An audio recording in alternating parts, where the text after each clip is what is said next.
think about something. I was only going to be there for 3 months. They had already been there for years, and they would continue to be there for years in a dead-end job. And they were paid on the basis of production. And they shared not only their pieces of leather, but they shared their pay with me. And they didn't even know me. And started crying again. This time I was bawling. And one woman down the end of the line, she said, "Honey, you ain't never going to get that box full if you don't get back to work." And I said, "I know, but I don't know how to thank you. I don't know what to say." And another one said, "Honey, just get to cutting." And then another one said, "We're going to help you." And I said, "Why?" And they said, "Because that's what we do. We help each other." I have never forgotten that lesson. I hated that job. And I never did get really good at it. But I learned a lesson. And it's something that everyone in this room needs to remember. I'm going to divide my little talk into 2 parts. Part 1 is for anybody who works anywhere doing anything. And then part 2 will be some management tips for those who supervise other employees. I want to be quick to add that if you don't supervise employees and you don't aspire to be in the administration, that's okay. That is perfectly okay. If you are happy at your job and you're doing what you like to do and you do it well, and you know you don't want to be a dean, you don't want to be the president, you don't want to be the chancellor, you don't want to be a department head, that is perfectly okay. It's perfectly okay. But if you do want to manage some folks, I have a few tips for that, because I did have an opportunity to do that. When I was 25 years old, I worked in a lawyer's office. And this point is to maintain your integrity, and that means when you go home at night, be able to look in the mirror and like who you see. Do not sell your soul. Do not sell your soul. Well, I worked as a legal secretary at a prestigious law firm in the southern part of the state, and all of the secretaries sat in cubicles in the big room. And then our cubicles faced the lawyer that we worked for. And my lawyer happened to be one who was very proud of himself. And he honestly thought that he was God's answer to women and the law profession. Well, I did everything a 70s secretary was supposed to do. As soon as he arrived, I got his coffee, prepared it exactly like he wanted, put it on his desk. I ran personal errands. I went to the laundry, got his cleaners. I went and picked his lunch up, you name it. Well, no, not everything. I didn't. Not everything. But anyway, he comes in one morning and he hangs his coat on a hook, kind of like that one. Not a plastic hook, on the back of his door. And it fell off. And so he picked it up and he threw it my way. It bounced on my desk, it bounced on the wall of my cubicle and hit my lap. And he said, "Get the dang thing fixed." I don't know what happened to me.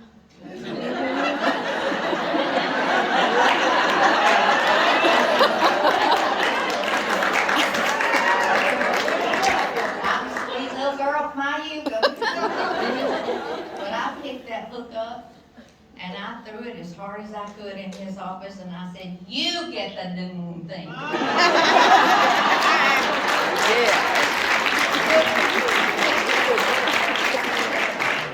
Well, we stared at each other for a while, and then he slammed the door. And then the next thing I knew, all those ladies peeped over there. And they looked at me and they said, "What did you do?" And I said, "I don't know." I was shaking all over. I was thinking I was going to cry, and then I thought, "No, he's not going to see me cry.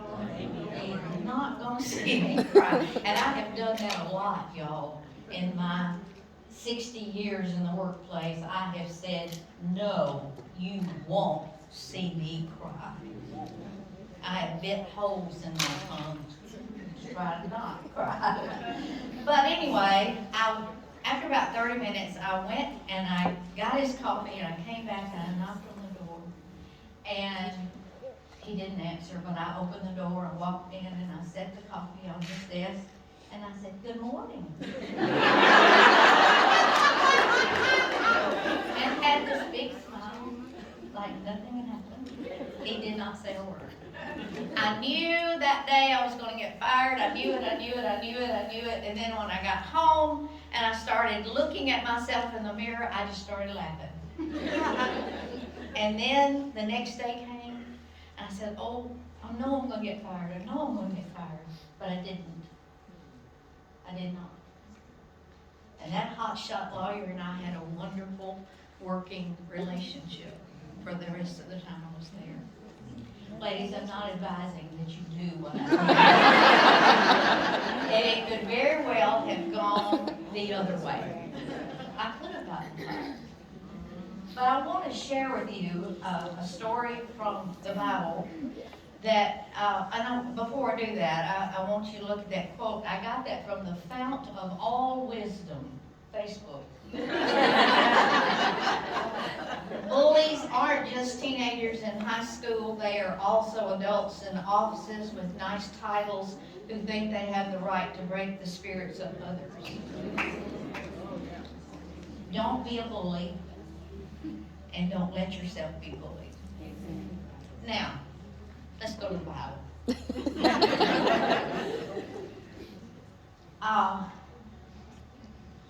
I teach Sunday school, and we've been studying about Daniel.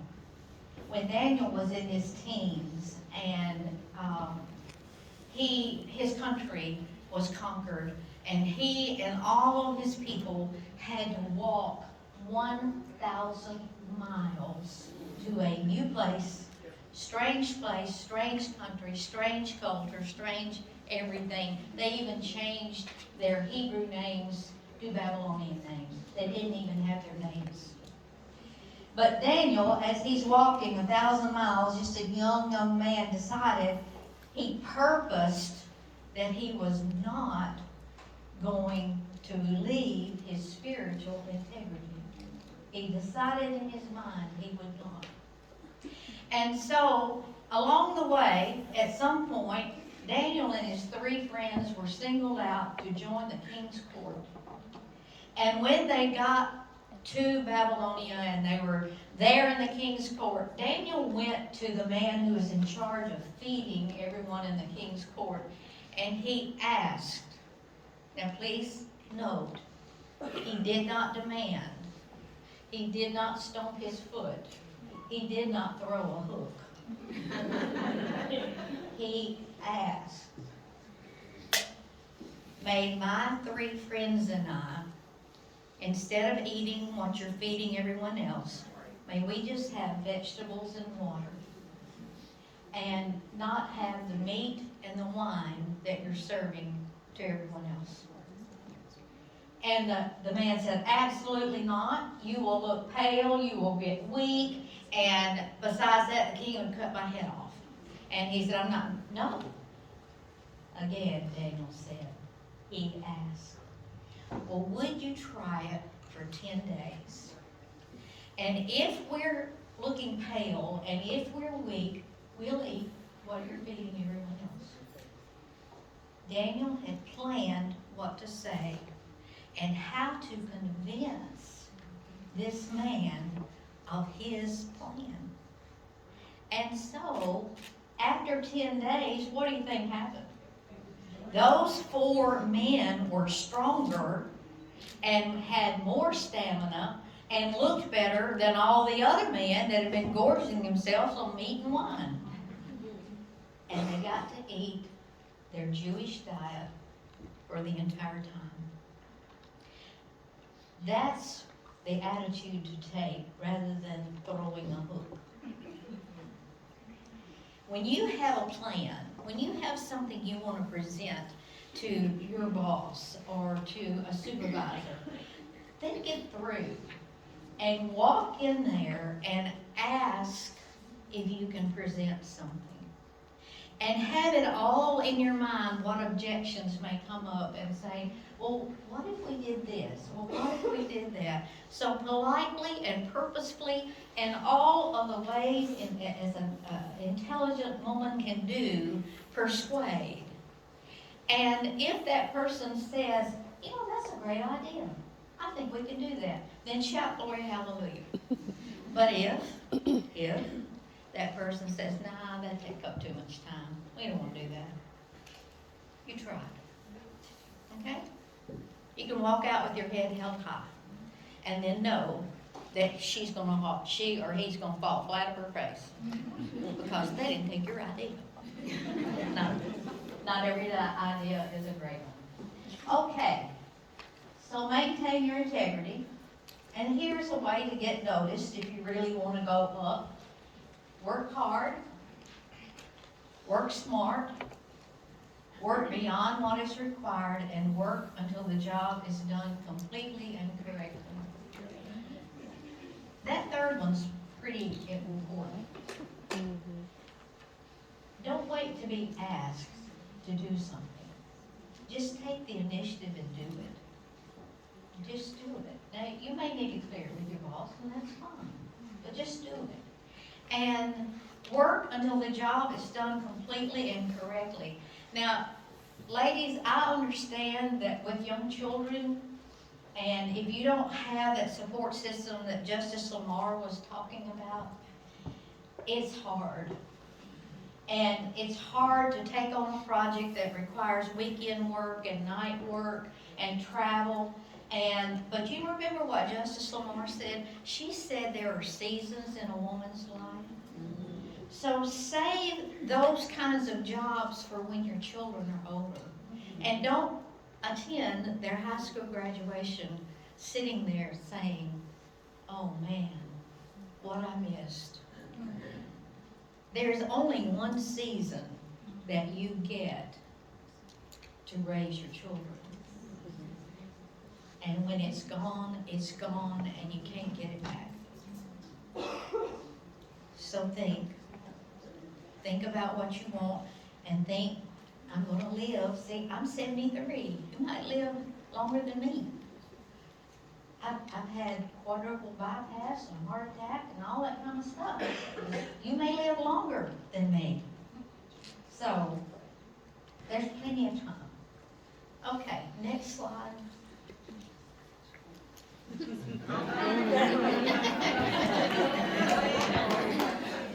Just don't do it. Just don't do it. If you get mad at your boss, don't talk about it to everybody. And if you get mad at a coworker, don't talk about it to everybody. And by all means, do not put it on Facebook, Instagram. And don't even do stuff like, would y'all please pray for me? I'm having a hard time. Everybody knows where you were.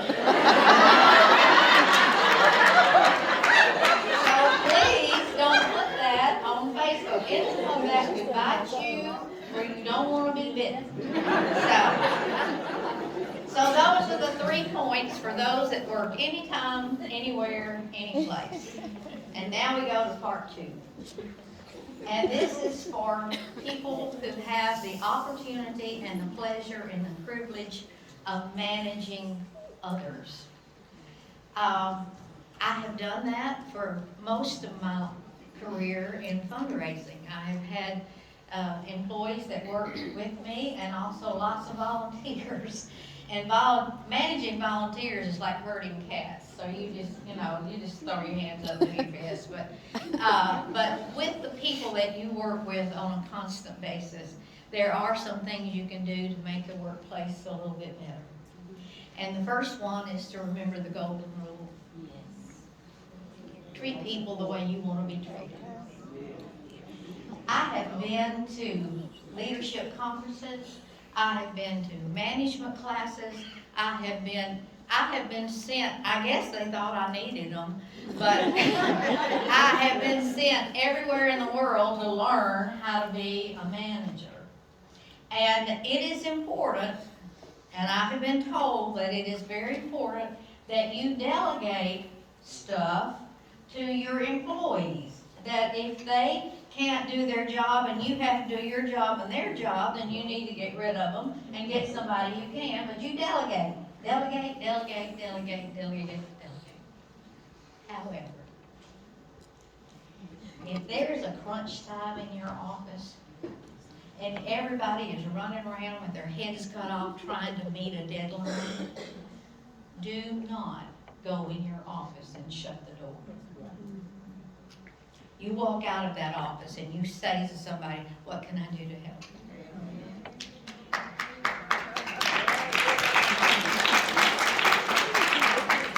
And let me tell you what that will do.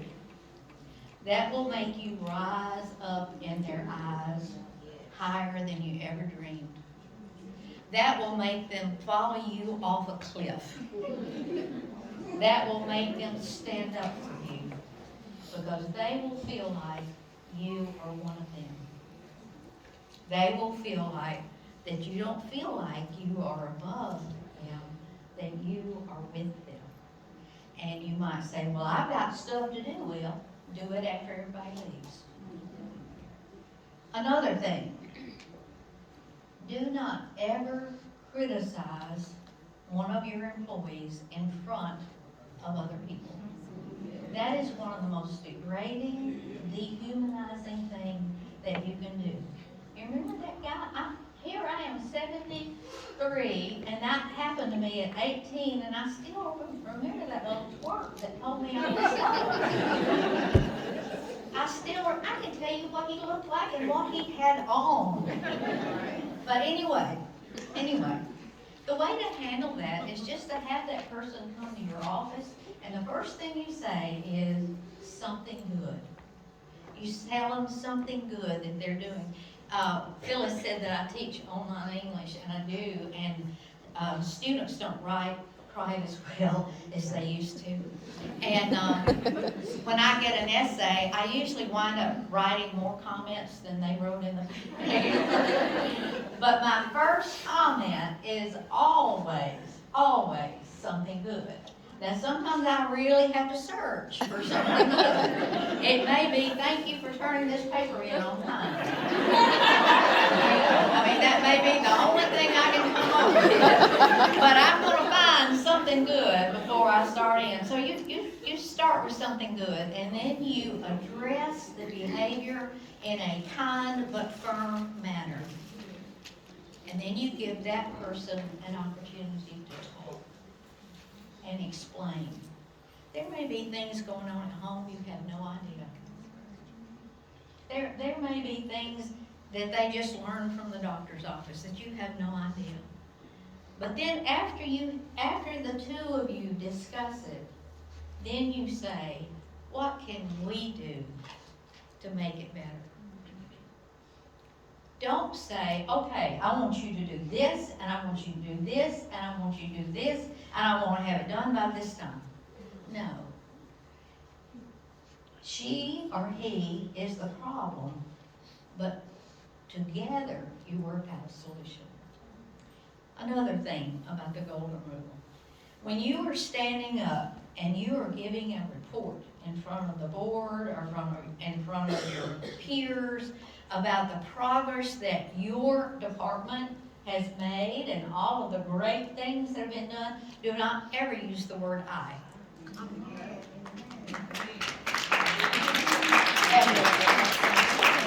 Because it is not I. You didn't do it. All of you did it. All of you made it happen. So the word is we. And it needs to be consistent.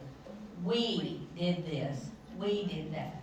And finally, under the golden rule, if somebody in your department messes up and it causes repercussions maybe out in the community or elsewhere in the college, you didn't do it. You didn't do it. Somebody in your department did it. However, you do not throw that person under the bus. And you say, I take full responsibility for that.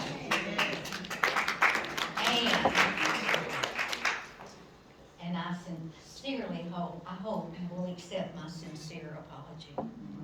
And you never mention that person's name. Never. Golden rule. Second thing.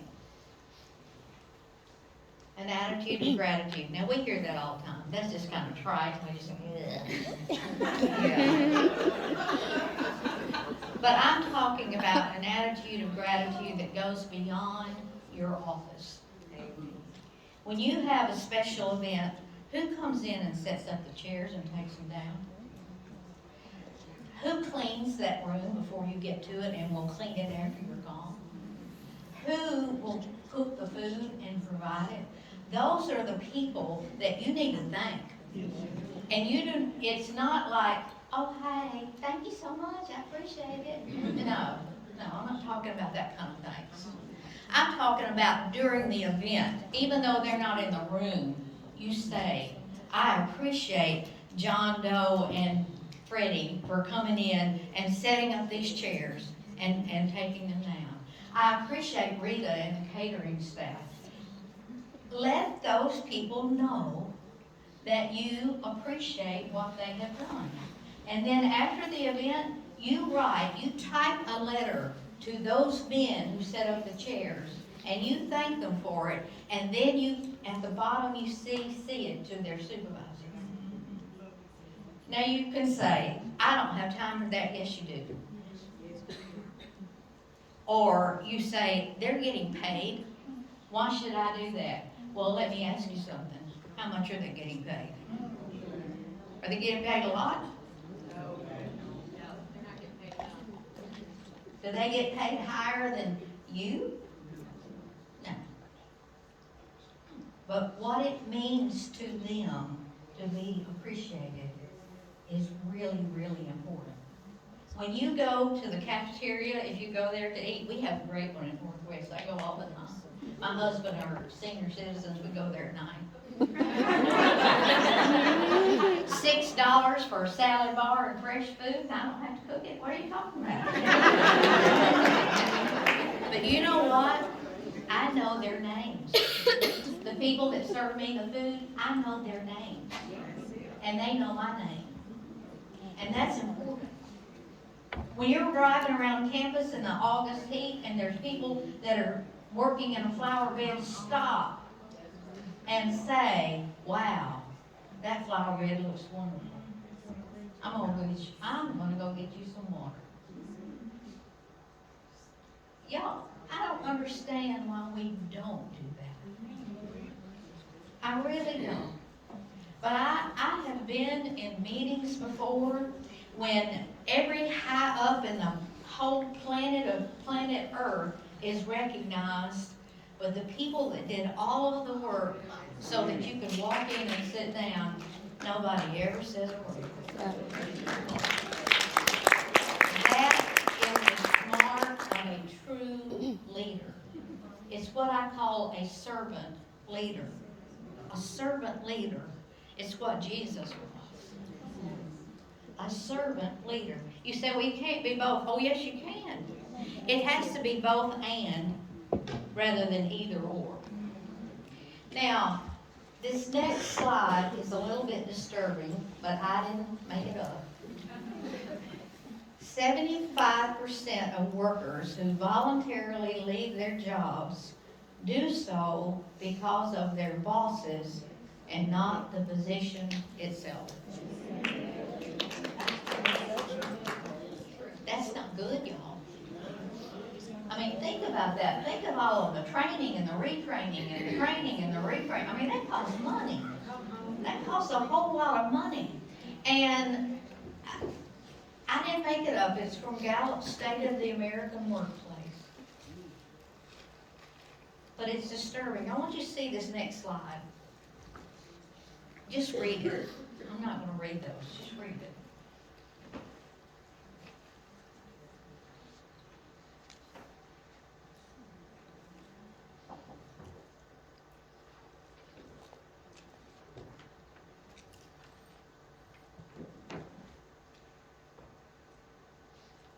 Is there anything on there that costs money? Is there anything on there that costs a great deal of your time? No. Is there anything on there that you can't do? No. Because if there is anything on there that you can't do, you're in the wrong position.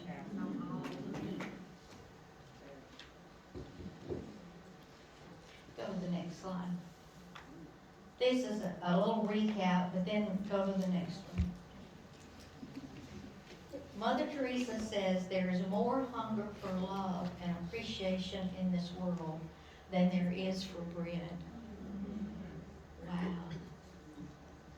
You know, I am speaking to you not from a leadership textbook. I am speaking to you from the experiences that I had. You remember that long list of places that I worked? You know, I worked in that convenience store, and I worked from 3 to 11, and then I locked the doors at 11, and I swept and mopped the store, and then I counted the money and put it in the safe, and I usually got home at 1 o'clock. I only got paid from 3 to 11. My boss said I could do all that other stuff while I had customers. I couldn't. Those are the kinds of experience that I used when I started managing people. I remembered what it felt like to be the lowest person on the totem pole. I remembered what it felt like to be the least paid person there could be. So my admonition to you, my plea to you, is simply not to forget where you came from. I wish that this time next year there would be 15 community college presidents who are women. I wish it would happen next year. And all of our universities that already have some women, I wish there were some more. I do. But I want women in positions of power who honestly understand what that means. And you know, something that Justice Lamar said that I thought was so important yesterday about having friends and having somebody that you can go to that will just absolutely tell you the truth. I mean, absolutely look at you and say, listen here. Well, I've got 3 daughters. They are ages 46, 48, and 50. The 46-year-old, Emily, my sister, who is now in heaven, used to be that person. Well, Emily is my person now. I'll give you an example. One Christmas, she gave me 2 gifts.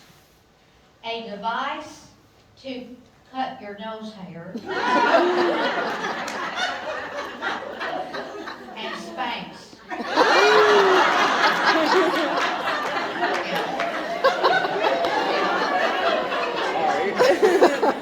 That's my daughter. I called the other day, and I was talking to my little granddaughter, Maddie. She's 8, and I'm going next week. They live in North Carolina. And I said, Maddie, Nana got a haircut. And I had sent a picture to Emily, and Emily said, Maddie, it's not that short. She's just not wearing it in Texas. And I said, what does that mean? She said, big hair. I said, what is wrong with my big hair? She said, it went out with the 80s, Mom. And the best one yet, I had an outfit on, and then she said, Mother, that is age inappropriate. And I said, what in the heck does that that mean? She says, you are much too old for that.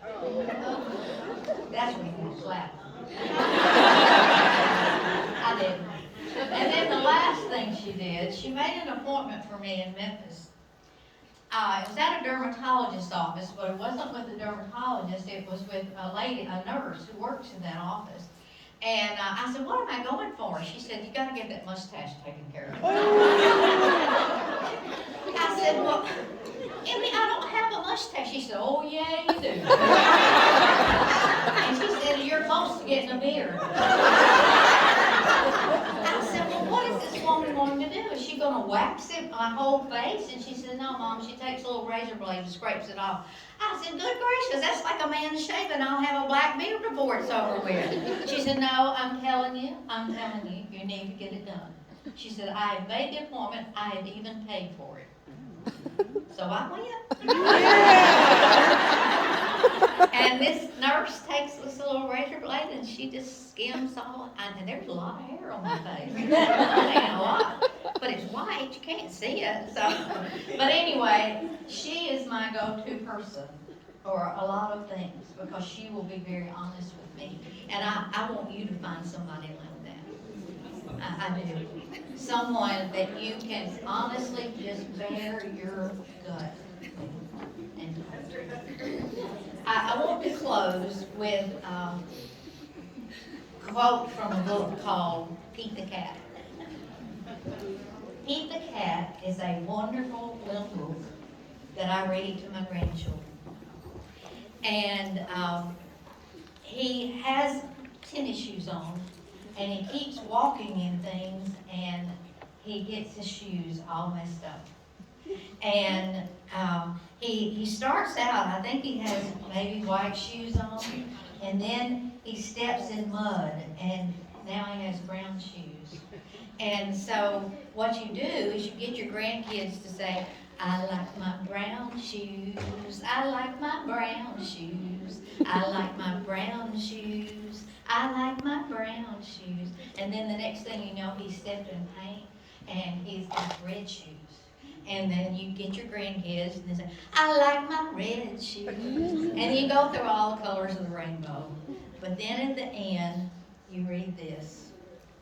No matter what you step in,